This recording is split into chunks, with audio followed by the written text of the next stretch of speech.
여러분 안녕하세요. 행운의 신사주 풍수입니다. 자, 2023년이 며칠 안 남았습니다. 그리고 24년이 다가오고 있는데요. 2024년은 풍수적으로는 이제 구운의 시작이 됩니다. 물론 지금 현재 팔운과 구운이 겹치면서 거의 뭐 1, 2년 전서부터 구운의 기운은 와 있습니다만 이제 본격적으로 구운의 기운이 24년부터 시작됩니다. 근데 사실 23년 올 한 해는 굉장히 여러분들 많이 힘드셨을 거예요. 그래서 과연 24년 갑진년 내년은 어떻게 될 것이냐. 내년도 이렇게 힘들고 어려우면 또 어떻게 버티나. 저 역시도 이제 상담을 하다 보면 힘든 일들이 굉장히 이제 많다 보니까 상담을 하시겠죠. 그러면 집 문제라든지 아니면 하는 일, 여러 가지 부분에서 특히 이제 경제적인 부분을 제일 많이 걱정을 하시고 상담을 하시는데, 사실 제가 전에부터 몇 달 전서부터 말씀드렸지만, 24년 갑자기 급격하게 호전되지는 않습니다. 그런 상황들이 현재 돌아가는 경제적인 상황도 있지만 실질적으로 또 어떤 기운의 변화가 올 때 갑작스럽게 기운의 변화가 되긴 하지만 그 후유증이라는 게 있어요. 그럼 후유증이라는 게 우리가 계절이 바뀔 때도 환절기라는 게 있듯이 그 환절기 때가 가장 힘들고 고통스럽고 또 그때 사람들이 건강도 많이 안 좋아지고 자연학적으로 봤을 때도 그렇습니다. 그런데 지금은 구운이 이제 오기 시작하는 그 초입의 환절기적인 현상이기 때문에 안정적으로 봤을 때는 조금 24년은 지나야 되는데 24년 갑진년 운기 또한 그렇습니다. 그래서 과연 어떻게 될 건지 그런 부분 좀 알아보고요. 저는 긍정적으로 보긴 하지만 지금 언론이라든지 유튜브 방송 또 기타 여러 가지 이렇게 보면 굉장히 부정적으로 이야기를 많이 합니다. 그래서 저도 사실 그런 걸 보면서 야, 이게 너무 부정적으로 이야기하는데 나만 괜히 너무 또 긍정적으로 이렇게 바라보는 거 아닌가 이런 부분에 대해서도 좀 걱정될 때가 있는데 하지만 기운 자체가 변하는 것이니까 조금 힘들고 어려워도 여러분들이 힘내시기 바라겠습니다. 24년은 갑진년 용해인데 이제 갑진년 용해 뭐 이거는 이제 언론이나 방송 이런 데서 계속 이제 나오고 있습니다. 다만 이게 어떤 의미가 있냐 이게 좀 중요한데 갑진년의 갑이라는 것은 하늘 천간의 기운이고 진은 띠 땅의 기운입니다. 근데 우리가 일반적으로 띠를 이제 위주로 해서 무슨 해 이렇게 이야기를 하는 것이죠. 하지만 하늘과 땅의 기운이 이게 잘 조화롭게 융화가 돼야 되는데 갑진년의 하늘의 기운은 동쪽의 기운이고요. 또 동쪽은 주역에선 이제 우레라고 합니다. 우레진. 그래서 우레라는 것은 뭐 하늘이 천둥 번개가 몰아치는 그런 형상이잖아요. 그런데 진, 아래 또 진은 이게 동남쪽을 나타내면서 또 바람을 나타냅니다. 그러면 동쪽과 동남쪽의 기운이 들어오는데 하늘에는 천둥 번개가 치고 또 땅에서는 폭풍우가 몰아치면서 비바람이 몰아치는 형상입니다. 그래서 제가 다른 영상에서도 폭풍 전야와 같은 그런 뭔가 대변화, 변혁 이런 게 일어날 가능성이 큰 해가 바로 2024년 갑진년이다. 이렇게 말씀을 드리는 겁니다.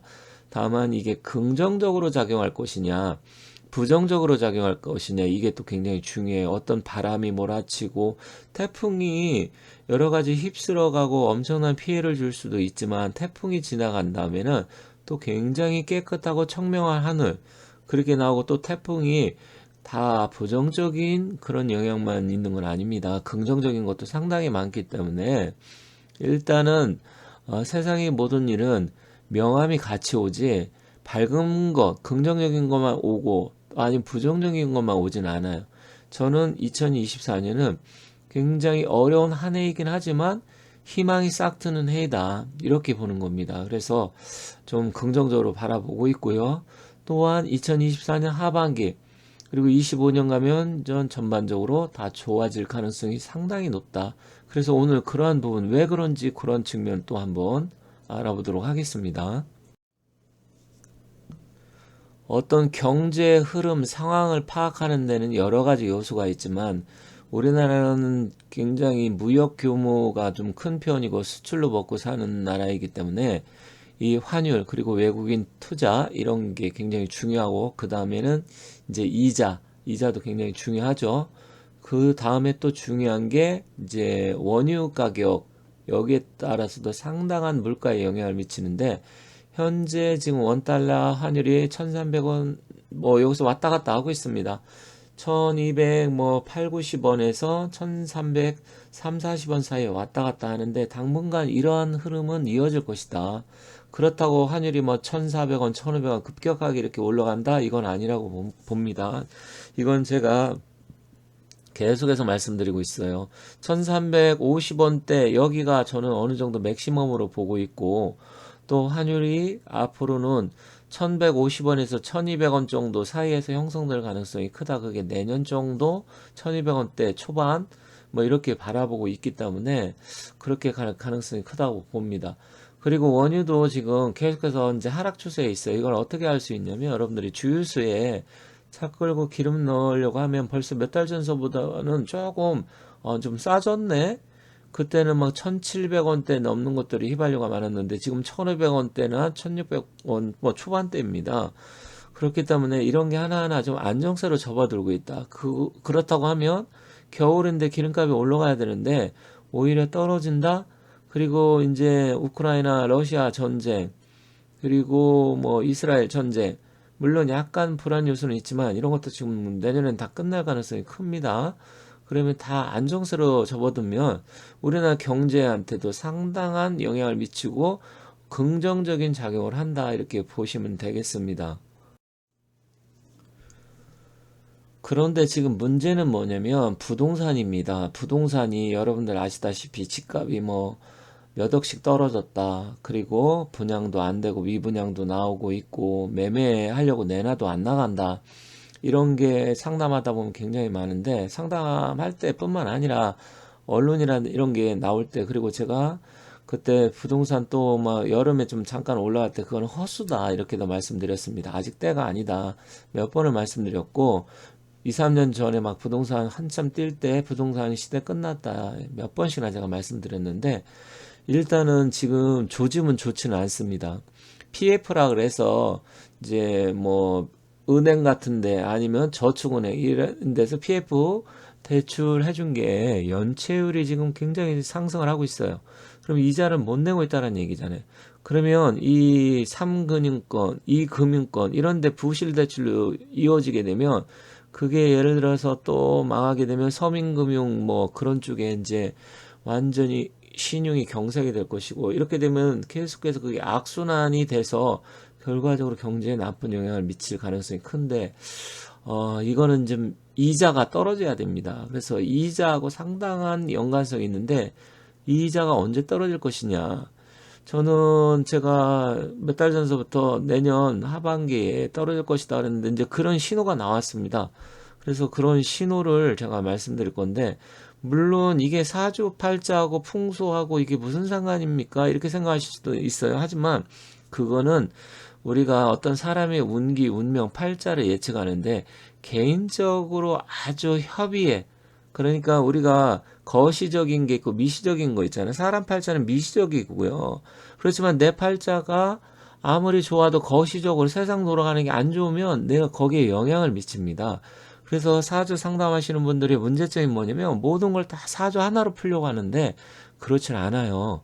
사주가 굉장히 중요하고 영향을 미치지만 세상 돌아간 국가적으로 전 세계적으로 문제가 생기면 내 팔자에 엄청난 영향을 미칩니다. 그래서 제가 자꾸만 이런 식으로 말씀드리고 이런 영상도 여러분께 말씀을 드리고 앞으로 흐름을 말씀드리는 겁니다.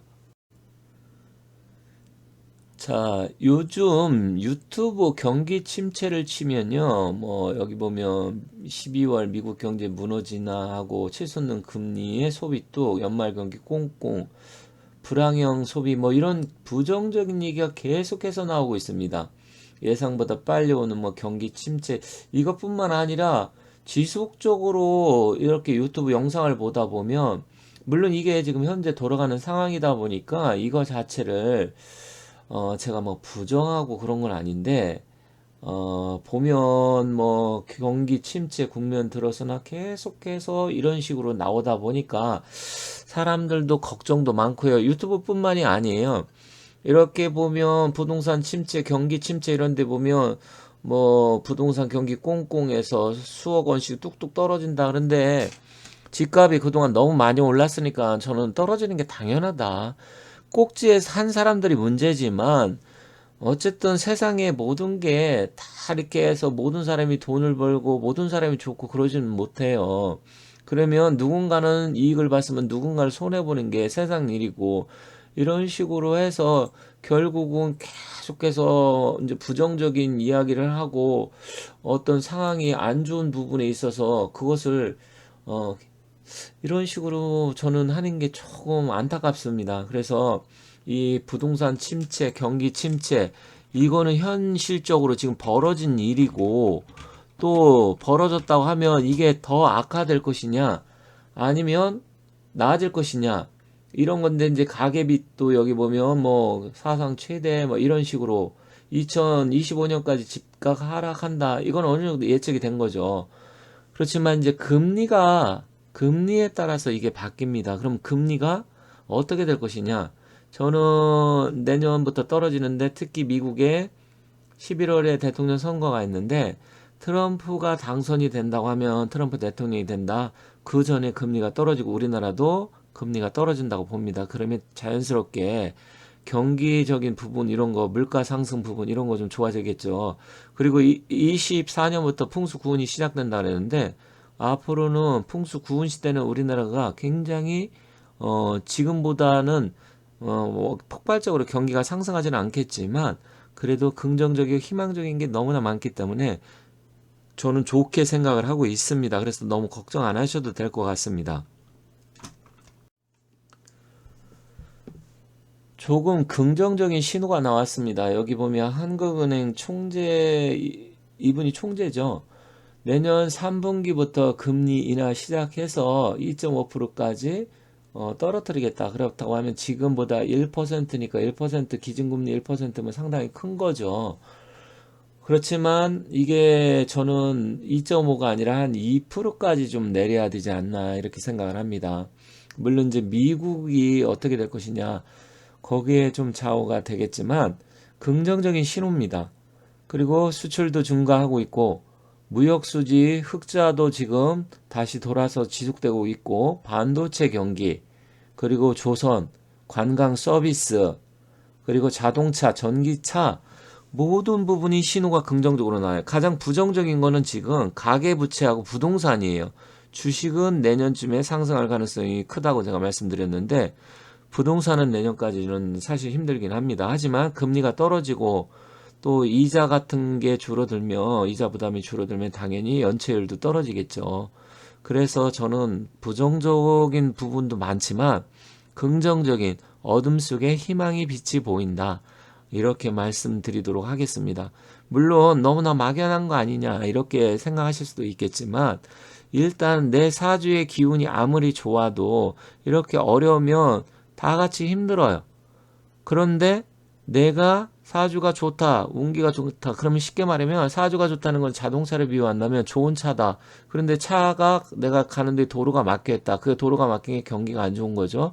그렇지만 도로가 뻥 뚫리면 좋은 차 타고 가면 성능도 발휘하고 편안하게 목적지까지 갈 수 있잖아요.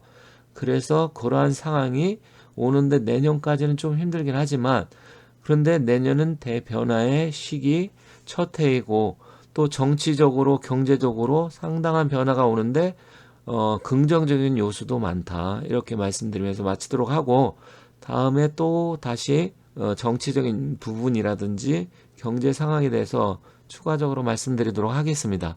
자, 지금까지 시청해 주셔서 감사합니다.